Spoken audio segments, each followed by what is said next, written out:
Ninjakiwi just buffed the Mermonkey, and these upgrades come in the form of bug fixes. So if you guys thought that the Mermonkey couldn't get much stronger, well, I guess we were all wrong about that one. So what happened was, overnight we got update 44.1, and these small updates are usually bug fixes and stuff like that, but with the Mermonkey it was a little bit different. So first off, let me mention what they fixed, and that's the fact that it appears that the top path Lord of the Abyss was slowing mob class balloons a little bit more than it should have. So now when that thing got fixed, they actually increased the slowdown to mob class balloons for the 4th tier, the Abyss Dweller, from 10 to 28%, and they also made the tentacles on the Lord of the Abyss attack a lot faster, from 2 seconds to 1.5 seconds. So this is just a straight up balance change. Now, one of the other things that they fixed is the fact that you weren't able to use abilities on water-based towers while you had those towers placed onto the Lord of the Abyss ink. So for example, if you guys have watched my previous video about the Lord of the Abyss, I bought Admiral Brickle and I tried using the level 3 ability, and for some reason it didn't work on the other water towers. So what this means is that now we can use water-based towers abilities while those towers are placed onto the Lord of the Abyss ink platforms. Now, something else I want to mention is the 4th tier Arctic Knight's ability was not able to pop lead balloons, which was absolutely wild because the tower itself can pop lead balloons. So now they fixed that, and now the ability is plasma, so that's kind of nice to have. It's a small little buff. So this is going to be a more of a realistic scenario of what you guys can expect with the top path Mermonkey. So we're going to be going for the Sun avatar, which actually greatly benefits from the top path Lord of the Abyss, and then we're going to try and go for a water-based strategy in which we're going to do a sub spam plus Admiral Brickle, so it should be fun. Alright, so there we go. We got the Abyss Dweller, and I really like buying this tower because once you buy it, you kind of actually stabilize the game, even though its range, it's really bad. I mean, take a look at the range. We've got the Ecosense Network. It's only one stack onto it, but the range is just so sad on this tower. Alright, so let me place this Super Monkey just like this. So it has the Abyss Dweller icon above it, which means that it's getting a little bit of extra pierce, but I don't think the pierce is actually getting counted because the Abyss Dweller's extra pierce, I think it was 5%, and that unfortunately doesn't round up to anything because the pierce onto the Super Monkey is small anyways. But we are gonna get the Abyssal Warrior in a second, so we should get like at least +1 pierce when we get to the higher tiers. Yeah, so even though this setup might look nice, this is just a bunch of small towers trying to win the game, and it's kind of, you know, you can kind of feel the nerves. For example, the Druid of the Jungle's attack time on the Vine got reduced from 1 second to 2.6. That is ridiculous. On top of that, this guy's range, the Abyss Dweller, is super small, and then the Super Monkey is not getting upgraded. So yeah, we are facing a little bit of troubles, and I'm curious how we do versus the Moab actually. Okay, so I saved a bunch of money on purpose. Let's try it like this. Let me get the knockback upgrade. It's gonna work on the Moab. It's gonna slow it down, keep it in place a little bit, but I'm gonna need this thing to pop in the range of the Abyss Dweller, and it did pop, but let's actually try it like this. Let me get the laser and the plasma blast, and let's see if we just go all out on the damage, if this is gonna make any difference in popping this thing. So we are dealing with the Moab, I think, a lot faster. There's gonna be some extra damage to the, oh no, this is actually worse. Let's try it like this. Let's get a 220 Alchemist, set it on strong, and then get some buffs going onto these towers. So let's see if this extra damage to Moab class balloons from the AMD is gonna be enough, and I feel like it just might be. Look at that thing. Look at this clever solution to the Moab problem. Okay, so let's just actually stabilize our setup first, and then we're gonna go for a village. So let me buy the Berserker Brew, which should allow us, I just please don't buff the Abyss Dweller. Like, that's such a bad tower to buff, at least in comparison to Super Monkey, right? And you know what, let me try and get a discount village, because we are gonna be trying, we're not gonna be having that many towers in range of the Abyss Dweller, just because, or I should say the Lord of the Abyss, because this guy's range is just so abysmal. But because we're gonna be buying some expensive towers, I feel like you won't have a discount village for this type of things anyway. So let's just keep this guy as a 002 super actually, for round 48 as well for the camo purples. Oh, 47 though. Are we defending this? We do have camo detection. I see some leaks at the bottom. Is anyone gonna catch the green balloon? Nope. Maybe I should switch the Druid to strong so it actually holds ceramics. Man, we're just playing on a map that's a little bit more difficult with this unconventional setup, and you guys can see how, yeah, it takes a couple of attempts actually on these seemingly easy rounds, but I think that did the job actually. So I'm gonna move the Druid to first, and there we go. The camo purples are done. So let me upgrade this thing to the Plasma Blast, which is gonna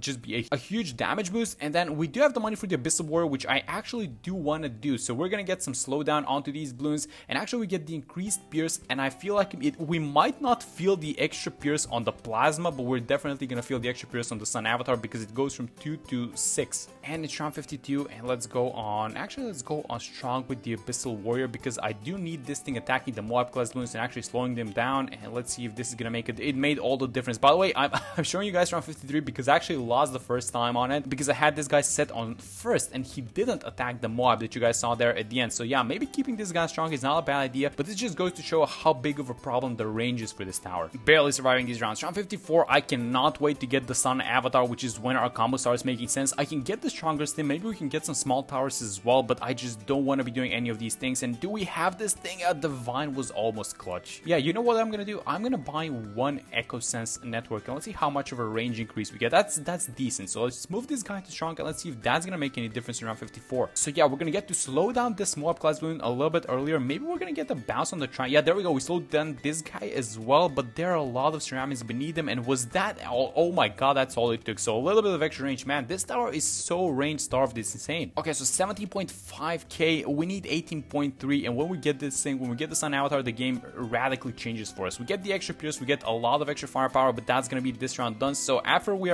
defended the Moab, so there we go. We just caught this thing. And now I actually do think that we get +1 pierce from the Abyssal Warrior because the pierce bonus is 15% and this thing has 6 pierce. So that should be like 0.9, but I think that it rounds up to 1 extra pierce. So yeah. Oh, finally guys, we get it done. We stabilize the game. So let's get the stronger stim amazing with the Sun Avatar. I'm gonna give it the jungle jumps as well, which goes for the Abyssal Warrior. So we're gonna get more slowdown and more tentacles off of this. So yeah, around 63, not even an issue. I don't think this is gonna be even close because of all of the buffs that we have for this thing. So I think the next thing that we're going for is just straight up the Lord of the Abyss because we're gonna have some easier rounds upcoming. And with these new changes, I actually cannot even wait to get the party started with Admiral Brickle and all of the buffs and all the sub spam and all these water towers. So yeah, it's gonna be amazing in a second. Yeah, so 75, no issue. Let's see if 76 is gonna be a problem. I feel like this is where you want to have the extra pierce on these huge ceramic rounds. So 76 and 78 as well. And yeah, there we go. We clean out 76, no problem. So during this round, we should have the money for the Lord of the Abyss. And if you guys want to play around the extra pierce on towers like the Sun Avatar and other magic monkeys, you should get the Lord of the Abyss as well, which is, as I think I mentioned already, but it's a 30% flat buff. Let me just buy this thing. But then also the bottom path final harmonic gives +3 pierce to all magic monkeys, so that's really fun. And then on top of this, you can get Oben, which also gives an additional, I think is a total of +3 pierce. So yeah, you can just make this tower into an absolute powerhouse if you buy the correct buffs for it. But finally, we buy the Lord of the Abyss, which means that the sub spam and all the water tower spam can now commence. So let me start with buying Admiral Brickle just like this. And now that we finally enter free play mode, it is time for us to start spamming the subs. So first off, I'm gonna go for the sub commander. I'm gonna try and cram as many of these subs as possible. So I do want to be careful with the space. So let's go like this. And keep in mind, these subs are not only gonna benefit from the Admiral Brickle and from the sub commander buff, but they're also getting the extra pierce from the Lord of the Abyss. So yeah, this is just an amazing combo. And actually, now that I bought my first sub, I wanted to show you guys that this thing actually got fixed and it works. So if I use the level 3 Brickle ability, look at this thing. The sub also gets the mini buff, which just proved that this thing works. So it was a really nice bug fix. There we go. We finally get the money. So I'm gonna buy the sub commander, and actually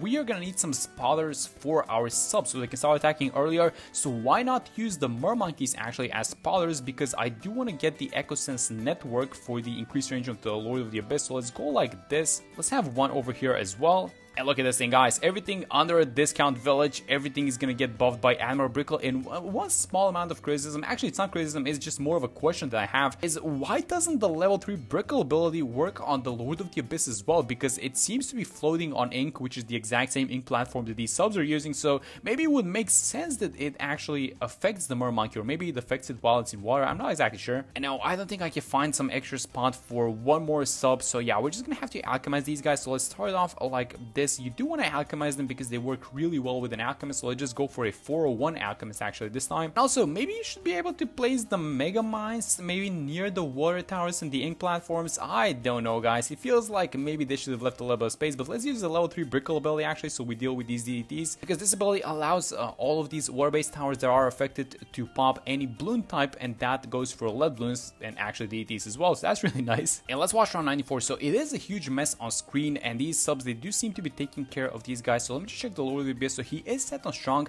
and keep in mind these tentacles are attacking a little bit faster than you know, the previous, I shouldn't say the previous update, but at least from 44.0, right? So we're getting some extra damage from that. I'm gonna switch this thing to first, by the way, because it doesn't affect ZOMGs with its slowdown. And yes, that is all she wrote for round 94. So 95, are we gonna be able to deal with all of these DDTs? That's gonna be a huge question. So we do have the naval tactics. The Sun Avatar can deal with DDTs by itself, but we're not exactly doing that well versus them. So we're gonna need to buy something. Is just the question is what. Let's use the naval tactics right now. Let's see if this is gonna be enough damage. Maybe I was a little bit late, but the duration of this thing, so it has a nice duration, but you actually want to have Brickle level 14 for this thing, and we don't. So yeah, we're actually gonna leak. Okay, so here's what we can do. Let's get something like this, the Moab glue, switch it to strong. Now the problem is that this village doesn't have camo detection, and we have no D camo. So maybe we go for something like this, the shimmer. This is gonna be a weird combo. We can actually get the relentless glue. Can we get the glue splatter? No, wait, maybe we're gonna get the money during this round, but I feel like this might be a good enough combo. Yeah, so we are getting the glue applied to some of these guys. So I'm gonna use the ability right now, and let's where is the glue? Let me buy the glue splatter as well, and let's see if this is gonna be enough. So a little bit of extra slowdown from these guys. The subs are not exactly that strong, and there go the naval tactics. So it's only the sun avatar doing damage, and no, this is not enough. Well, you know what? Let's actually try it like this. Let's get one embrielment ice over here, and then maybe some on the side or something like that, and then maybe we can fit one of these guys as well in the middle, and let's see if this is gonna be enough, because these guys are not only gonna deal lead, but they're gonna do +1. They're gonna make all of our towers do +1 damage to all of those DDTs, so this might actually fix the problem. Okay, so let's try it like this. I'm gonna try and save the naval tactics for as long as possible. No, I think I have to use it actually. We popped like 5 DDTs in total before using the ability, but let's see if this actually feels a lot better than last time. But the problem is the duration of the naval tactics. So look at this thing. These guys are still coming out, and I mean, it is a lot better to be fair, but I don't think that we have this. It's gonna be super close. Oh my god. Wait, we actually defended? That's so surprising, man. These ice towers are so good. I did not expect us defending that thing, but I'm actually gonna take it. And it really goes to show how bad some of these towers are versus DDTs. So for example, the Lord of the Abyss still cannot pump lead balloons, and that goes for DDTs as well. So besides providing some extra pierce, this guy is, you know, largely, I don't want to say useless, but he is useless versus DDTs. And look at this thing. As soon as there are no DDTs on screen, look at how we're just melting all these balloons, and I feel like we might see something similar to 98, but let me not jinx it. Alright, so round 98, absolutely, probably one of the most difficult rounds out of the 3 remaining. As long as we have cash, we are going to deal with the bad around 100. The DDTs should not be a problem if we have the level 3 ability again, but we have to deal with this one. So all these UMGs, BFBs, they come out at the same time, so I use the level 3 ability. I wish I could just play some Mega Mine, guys. It would have done so much for us. I guess we can use the level 7 ability, so I'm just going to do that thing. But yeah, we seem to be struggling on this one a little bit. Yeah, this is a huge mess, but for some reason, some of these balloons are getting dealt with, and I jinxed it. Okay, let's actually go like this. Let's get a relentless glue like this, set it on strong, get the glue splatter as well, and then the last tower should probably be something like a spike storm. But let's see if this is going to make any difference. So we should be somewhat separating the top and the bottom. So the top is going to get slowed, and then the bottom is probably going to get dealt with first. So yeah, there we go. So all the UMGs from the bottom side popped, and a huge chunk of the BFBs. So if we're able to successfully separate this round in 2 parts, we might actually have this thing. So I'm going to need the Super Monkey to, it's set on first, only 2 BFBs left on the left side, and the entire left side has been dealt with. So it's only these guys on the right side, and you know what? I'm getting ready for round 100 and the bad balloon. So I'm going to get a spike storm right now on this location like this. Oh no, we don't have the level 3 ability actually. Is it gonna come off cooldown? It's gonna be really close, but I'm gonna need these ice towers to go to work. We barely get it. I used it. Wait a minute. Maybe we didn't have to use it in that round. Let me just restart. Yeah, let's try and beat this round without using the sub ability, and then if we have to, we are definitely going to use it, but I hope that we can save it for the bad on round 100. So we are popping some of them, but no, we're leaking on the bottom actually. Let's try it like this. Let me get a shimmer wizard, and let's see if this is going to help the glue to at least glue some of these 45 DTs and maybe, you know, activate the stun or something like that. Let's see how it goes. Yeah, I know I can see some leaks on both sides, it seems like. So yeah, this is not going to work. Let's get the shimmer as well as the level 3 ability and see if this is gonna work now. So I did use the ability, and it seems like we're gonna clear round 99, and I just wish we could have used this Mega Mine, because we are definitely gonna need some extra damage versus this bad balloon. I am not exactly sure if this is gonna work. And the bad ladder popped, and we do take care at least of the DDTs. We're gonna have the level 3 ability in a second, and these guys are gonna leave the range of the subs. Please tell me this is enough. And yeah, oh my god, we actually do defend this without the level 3 ability. I had so much fun playing this thing. This is one of those weird setups that you can just kind of envision in your head, and I'm so glad to make this thing work. But yeah, that's gonna be it for this one. Hope you guys enjoyed the video, and I'm gonna see you all in the next one.